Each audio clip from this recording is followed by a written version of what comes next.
Hello, welcome to another reaction video. Today I'll be continuing through Taylor Swift's album The Life of a Showgirl.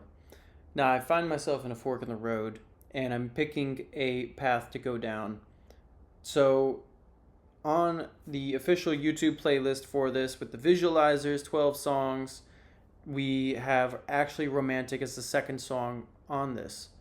That being said, in the album itself, the track list, the second song apparently is called Elizabeth Taylor. There's also intros to the songs where she's kind of going over how she feels.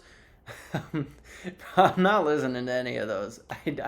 Art is meant for me to just be consumed flat out blank. Maybe after I have a feeling about what I feel about these songs and how it impacts me, I'll listen to be informed about how it impacts her. I think that's just kind of how you should do some things. With that being said, this must be intentional to have these songs out of order on the YouTube playlist. So I'm going to find out what it is to be this out of order junction here. Maybe this is the pathway for the normies and not the Swifties, or maybe this is the pathway for the Swifties and not the normies. I don't really know.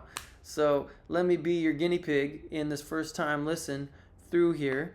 So we had just listened to The Death of Ophelia, and that one, I'd mentioned was a bit more like compressed, but also like a really nice love song when she seems to me to have a history of not being a love songwriter. She's kind of more of like a melancholy, sad girl, which is sick too in its own right. I fuck with it. But let's go to Actually Romantic, which sounds like it's also finna be a love song. All right now. Guitar, we got the acoustics. I heard you call me boring Barbie when the coke's got you brave. High fived my ex and then you said you're glad he ghosted me. Wrote me a song saying it makes you sick to see my face. Some people might be offended, but it's actually sweet. All the time you've spent on me, it's honestly wild. Okay. All the effort you've put in, it's actually romantic. I really gotta hand it to you. Ooh, no man has ever loved me like you do. Okay.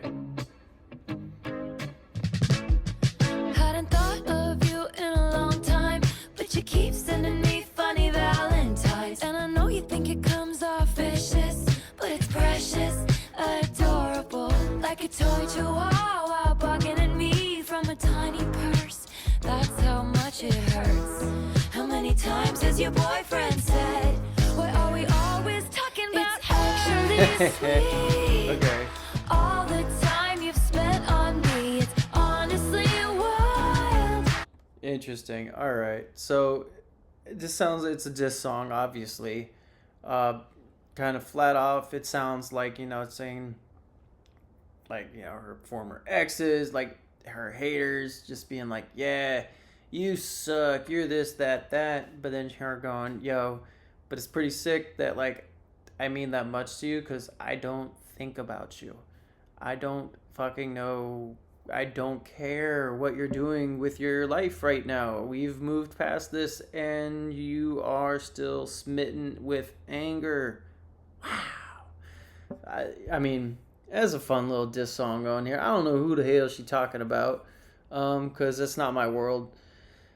I'm sure other people have hypotheses, and they could tell me in the comments maybe, who's she dissing right now.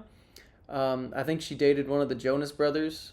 That's the that's the extent of my knowledge. I don't even know if that's real or not, but I think she did. Yeah. So let's keep her going though. This is pretty nice. All the effort you've put in, it's actually romantic. I really gotta hand it to you. Ooh, no man has ever loved me like you do. You think I'm tacky, baby? Stop talking dirty to me. It sounded nasty, but it feels like you're flirting with me. I mind my business, God's my witness that I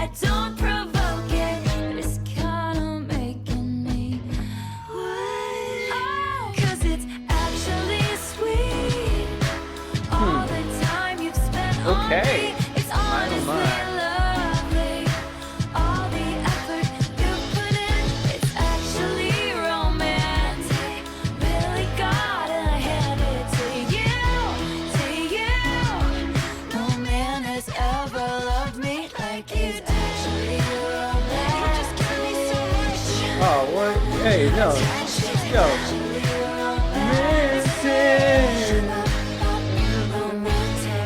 Oh, yo, I'm a little sorry because obviously it ended out there.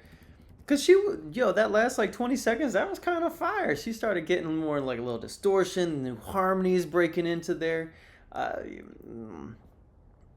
really wish I could have heard a little more of an expansion on that. Maybe like live, just do a more of a run with that. That would be fire. Cause it was starting to get really artistic, really fun right there. I stand completely corrected after listening to that second verse. It's not like you live in rent-free type shit. It's that your sound, your hate for me makes me I'm fetishizing it, right? It makes her wet, makes her feel good inside, all that type of jazz. The idea of people thinking about her and not liking her, I guess. Guy, girl, lover, competition, whatever have you. I don't know how I feel about that itself there. I think it definitely added another level to her character, who she is, that something like that makes her like it's just not an emotion that you would equate with hate, unless you're a glutton for it, and in more of like a subservient sort of nature, right? You have like the, I don't know what you call it, whatever dominatrix does their shtick with. One of them folks is the super glutton for the punishment and the spit talk, right? Literal like spit talk. So interesting. Okay, I can maybe see a little bit with that with this Life of a Showgirl too, right? I mean, kind of the thing that bumps into my head when I'm thinking Life of the Showgirl right now is like what was that Anya Taylor-Joy, I think that's her name, like that one movie, I think it's called Soho, where she was doing like showgirl type stuff at a cabaret rather, where you kind of go in with some love, you got some kind of trauma and stuff that is defining who you are as a person, with whatever modem or way that presents itself. And then I mean hopefully you grow from it and you make art from it. But it's interesting. It's just showing that she's not like it's showing a little more depth to a character there. Like it's bringing up an emotion that I didn't think she was gonna have. If I'm wrong, so be it. This is art, baby. I'm allowed to make hypotheses. I'm allowed to have feelings. I'm allowed to have thoughts because it's fucking art, baby. Ain't that sick? I love it. But yeah, like, yo, listen to this last fucking 20 seconds. That shit's fire. She starts coming in, like, slowly bringing these harmonies to there, and she starts coming up. You can hear the guitar, too, getting a little louder. Hold on. Like, it was starting off with like a fucking acoustic guitar, and now it's moving in. It's got more. It was going into more of like a steel guitar bit, and now it's hitting. You got a fucking real electric guitar. Wonder how it's gonna work live. But yo, come on, this is what I'm fucking talking about with the music production on pop songs. That shit is fire. Are you kidding me? Keep it going.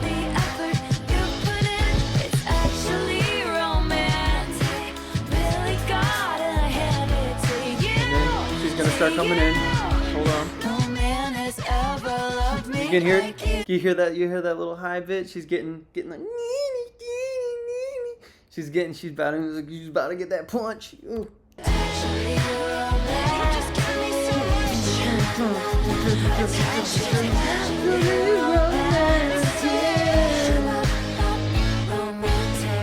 Yeah. No, that shit is about to be fire. Live performance. She starts really pounding that motherfucker in. Get some real, like, some solos in there. Oh, bruh. I think that might be my favorite song just because of that song. I've only heard 2 songs. But, man, that shit's nice, dude. That shit fucking nice. What else can you say?